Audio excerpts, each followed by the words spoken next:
ये जो मिसलेनियस का क्वेश्चन नंबर 1 का हम वीडियो भेज चुके हैं। क्वेश्चन नंबर 2 में क्या कहता है, यदि ए मैट्रिक्स सिमेट्रिक यानी सममित होगा तो यह भी सिमेट्रिक होगा यानी सममित होगा। अगर ए मैट्रिक्स स्क्यू सिमेट्रिक होगा यानी विषम सममित होगा तो प्रूफ कीजिए यह भी विषम सममित होगा या स्क्यू सिमेट्रिक होगा।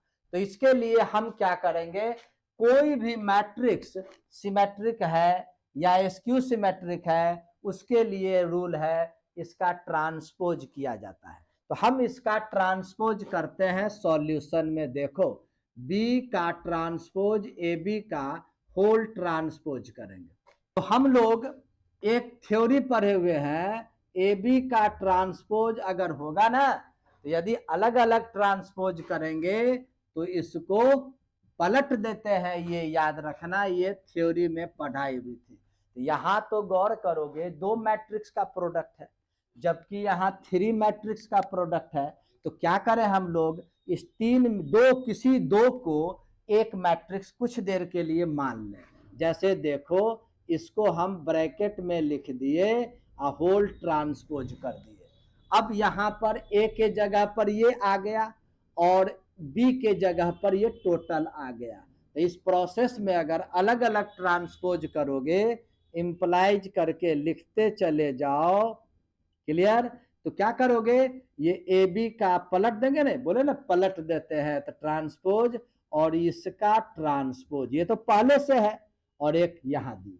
अब आइए इंप्लाइज बी का ट्रांसपोज ए बी का होल ट्रांसपोज इक्वल टू, फिर देखो ए बी का होल ट्रांसपोज है तो पलटोगे तो बी का ट्रांसपोज, ट्रांसपोज की हिंदी क्या होती है, परिवर्तन।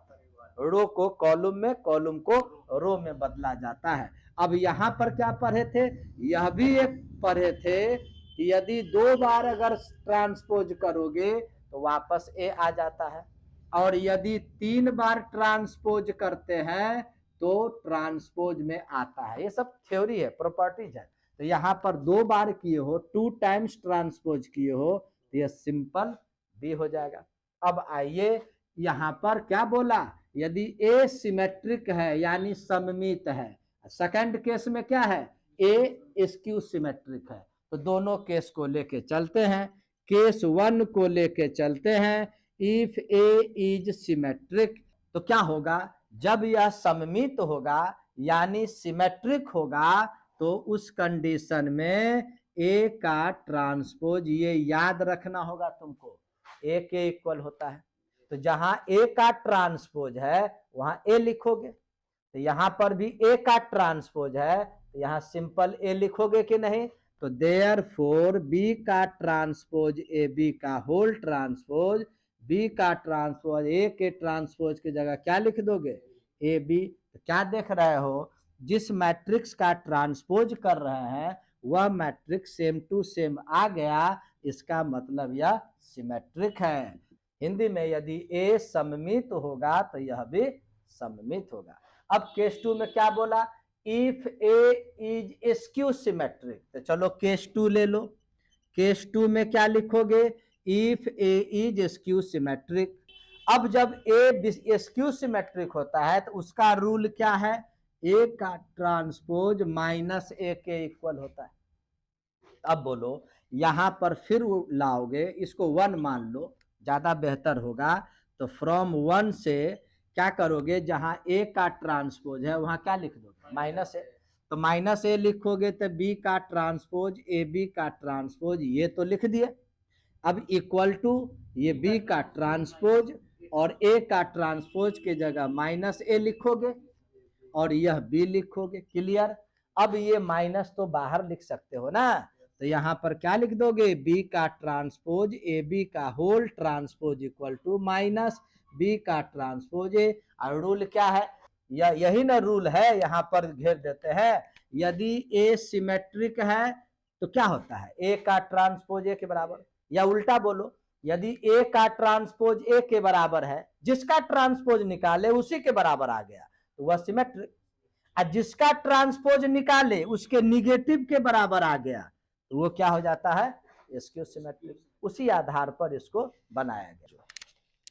क्वेश्चन नंबर 3 में देखो, ए मैट्रिक्स दे दिया है, कहता है ये इस इक्वेशन को सेटिस्फाई करता है, यानी ए का ट्रांसपोज और ए को मल्टीप्लाई करेंगे तो वह आइडेंटिटी मैट्रिक्स, यूनिट मैट्रिक्स, इकाई आव्यूह के बराबर हो, तो एक्स वाई जेड का वैल्यू निकालिए। एक बहुत ही इंपॉर्टेंट चीज है, तुम जानो, हम तुमको यहां पर ही एक्स्ट्रा बतला देते हैं। किसी भी स्क्वायर मैट्रिक्स में उसके ट्रांसपोज को मल्टीप्लाई कर देने से अगर वह यूनिट मैट्रिक्स में आ जाए तो उसको कहते हैं orthogonal matrix. What is orthogonal matrix? तो बोलोगे a square matrix which is multiplied with its transpose, it becomes unit matrix, then such matrix is called orthogonal matrix। ऐसा मैट्रिक्स, स्क्वायर मैट्रिक्स, जिसको उसी मैट्रिक्स के ट्रांसपोज से multiply करें और वह यूनिट मैट्रिक्स में आ जाए तो उसी को बोलते हैं ऑर्थोगोनल मैट्रिक्स। इसकी हिंदी शायद होगा तुमको लांबिक आव्यूह, है कि नहीं? तो ये है, तो ये तुमको ऐसा ना दे करके डायरेक्ट यह लिख दिया। तो चलिए हम इसको प्रूफ कैसे करेंगे, एक्स वाई जेड का वैल्यू कैसे निकालेंगे। तो सॉल्यूशन में लिखोगे दिया है कि गिवन दैट। अब चलो ए का ट्रांसपोज कैसे करते हैं। ट्रांसपोज बोले तो परिवर्त, तो रो को कॉलम में कन्वर्ट करते हैं। तो देखो ये लिखोगे ना, ये फर्स्ट रो फर्स्ट कॉलम लिखा, ये समझ गया। सेकंड रो सेकंड कॉलम लिखा, और थर्ड रो ये थर्ड कॉलम लिख दिया। इनटू ए जो है उसी को लिख दो 0 टू वाई जेड। क्लियर? अब हम इसको मल्टीप्लाई करेंगे, तो मल्टीप्लिकेशन का हम टेक्निक बताए हुए हैं कि बाद वाले मैट्रिक्स के प्रत्येक कॉलम को रफ में लिखो। तो देखो 0 यहां आ जाएगा, x यहां आ जाएगा, x यहां आ जाएगा। क्लियर हो गया? अब मल्टीप्लाई कीजिए, 0 into 0 0 plus x into x, x square, यह भी हो गया एक्स स्क्वायर। सेम कंडीशन यहां भी मल्टीप्लाई करो, 0 ये प्लस एक्स वाई और माइनस एक्स वाई, यह भी 0, ये भी हो जाएगा माइनस एक्स जेड, ये प्लस एक्स जेड। क्लियर? अब आओ सेकंड को मल्टीप्लाई करो, 2y वाई माइनस वाई, तो सेकंड कॉलम में लिखोगे 0 इंटू समथिंग 0, एक्स वाई लिख दोगे। अब माइनस एक्स वाई, यहां पर लिखोगे 4y स्क्वायर, यहां लिखोगे प्लस वाई स्क्वायर, यहां लिखोगे minus minus plus Y square, लिख दोगे। अब आओ यहां पर क्या लिखोगे 2yz, और यहां पर माइनस वाई जेड, यहां माइनस वाई जेड। क्लियर? अब थर्ड कॉलम को ले जाओ, जेड यहां लिख दोगे रफ में, माइनस जेड और ये प्लस जेड। अब थर्ड कॉलम में लिखो 0 into Z 0, minus Z x, ये प्लस जेड एक्स, इसको मल्टीप्लाई करो 2yz, और ये मल्टीप्लाई करो माइनस वाई जेड, ये मल्टीप्लाई करो माइनस वाई जेड, इससे मल्टीप्लाई करो जेड स्क्वायर, इसको इससे मल्टीप्लाई करो प्लस जेड स्क्वायर, फिर इससे मल्टीप्लाई करो जेड स्क्वायर। ये अब कॉलम नहीं है, ये बंद हो गया। गौर करोगे यहां पर तुम देखोगे ये सभी कैंसिल हो गया, यह भी कैंसिल। यहां देखो minus Y Z minus Y Z, minus 2yz plus 2yz cancel. यहां देखो plus minus cancel, minus plus cancel, यहां भी देखो प्लस करोगे तो ये कैंसिल, तो सभी जगह 0 हो जाएगा। तो यहां पर क्या लिखोगे, यहां पर तुमको आ गया एक्स स्क्वायर 2x स्क्वायर 0 0, ये हो गया 0, ये हो गया 4 5 प्लस 1 6y स्क्वायर 0, ये 0, यहां भी 0, यहां 3z स्क्वायर, और ये हो गया तुमको 1 0 0 0 1 0 0 0 1। अब कम इक्वलिटी ऑफ मैट्रिक्स हो गया, समान स्थान का एलिमेंट आपस में इक्वल होता है। तो क्या लिखोगे यहां पर 2x square equal to 1। Clear दिख रहा है कि नहीं? 2x square equal to 1। तो बोलो x square equal to half, therefore x equal to plus minus 1 upon y root 2। Clear हो गया? x निकल गया।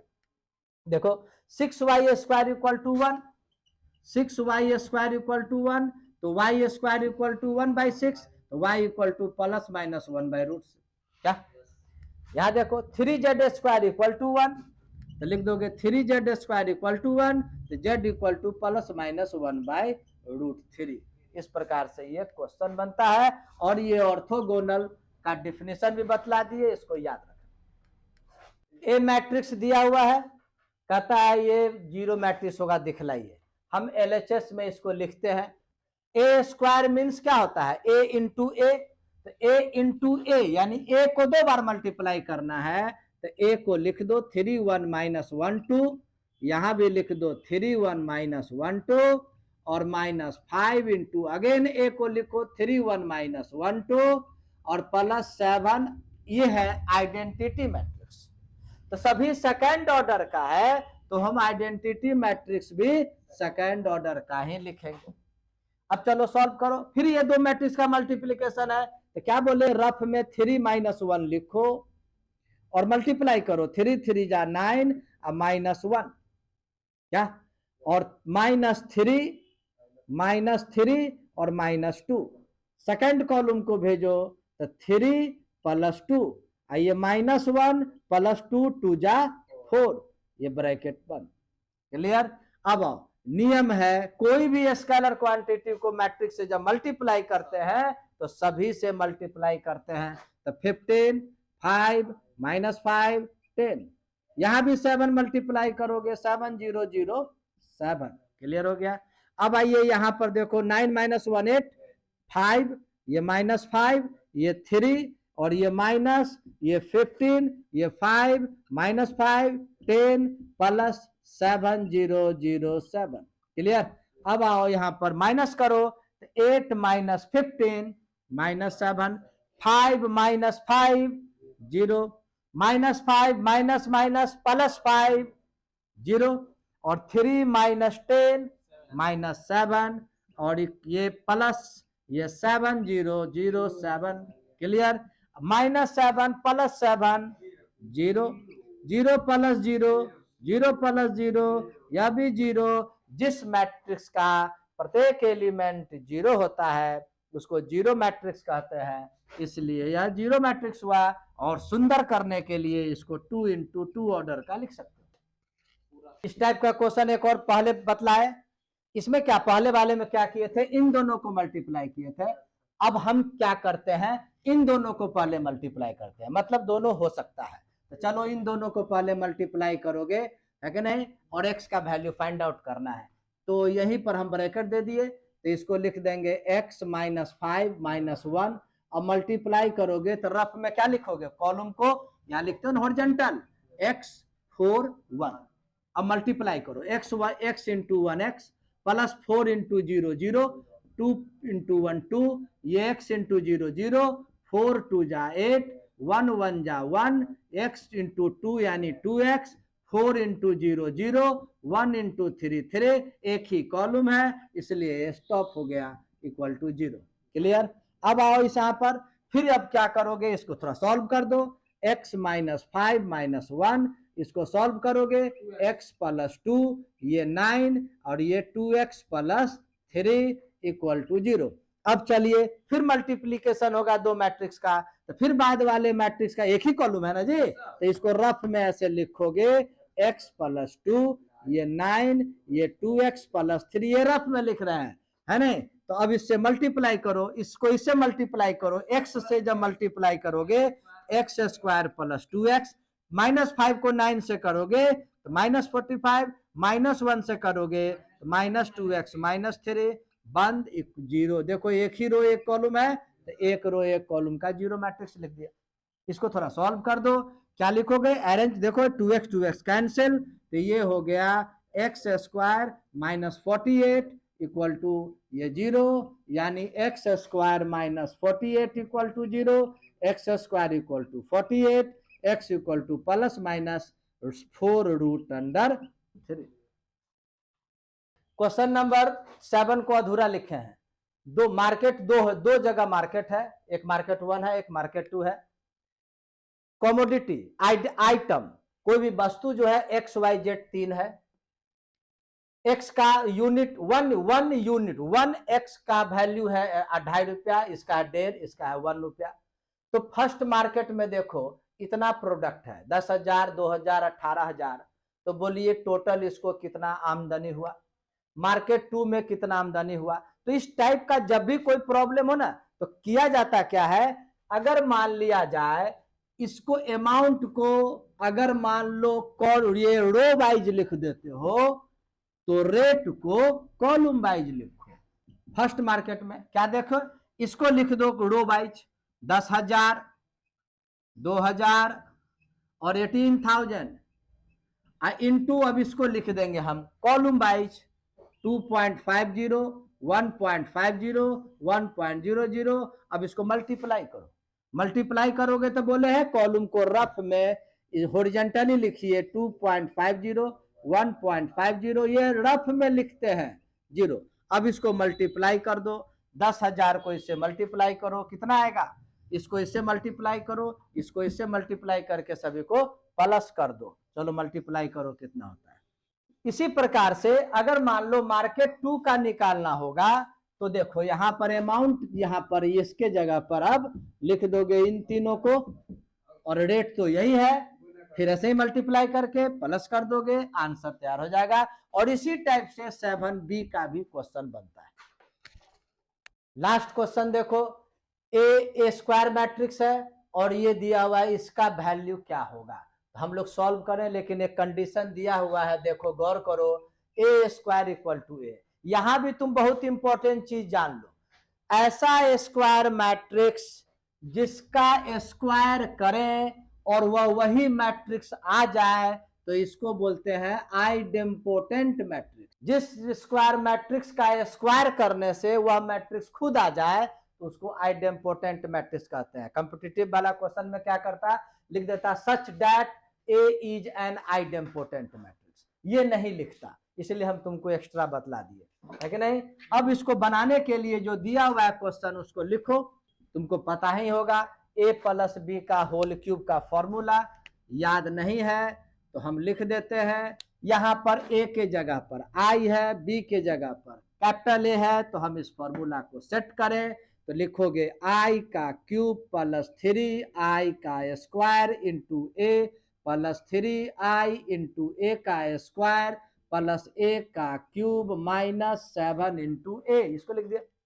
अब आइए, यह भी इंपॉर्टेंट चीज है, बहुत इंपॉर्टेंट चीज है, ये तो बहुत इंपॉर्टेंट है, याद रखना। यह भी है, यूनिट मैट्रिक्स में पावर कुछ भी देते हैं तो वह यूनिट मैट्रिक्स ही रह जाता है। तो i पर पावर 3 है तो वह क्या हो जाएगा, i ही रह जाएगा। प्लस i पर पावर स्क्वायर है तो यह i ही रह जाएगा। प्लस 3i a स्क्वायर का वैल्यू देखो, ये क्वेश्चन खुद कहता है कि a है यानी आइडेम्पोटेंट है, इसलिए यहाँ पर a लिख सकते हैं। और यहाँ पर a स्क्वायर इंटू a लिखा जा सकता है, a क्यूब के जगह पर माइनस 7a, यहाँ रीजन लिख दो, a square equal to a है, इसलिए हम यहाँ पर a स्क्वायर के जगह a लिखे।